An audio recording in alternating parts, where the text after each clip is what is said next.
Flamingos not allowed in barbershops. Now, this is one you simply can't make up. In Juneau, Alaska, there is a law on the books that bans bringing flamingos into barbershops. Sounds completely random, right? Well, you're not alone in thinking that.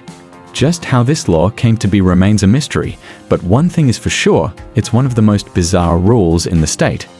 Flamingos, with their striking pink feathers and long legs, are surely eye-catching. But can they really cause a disturbance in a barbershop? While it may not be common for people to bring flamingos to their local hair salon, this law certainly adds an element of quirkiness to the place. Either way, you might want to leave your flamingo at home next time you're due for a haircut in Juneau.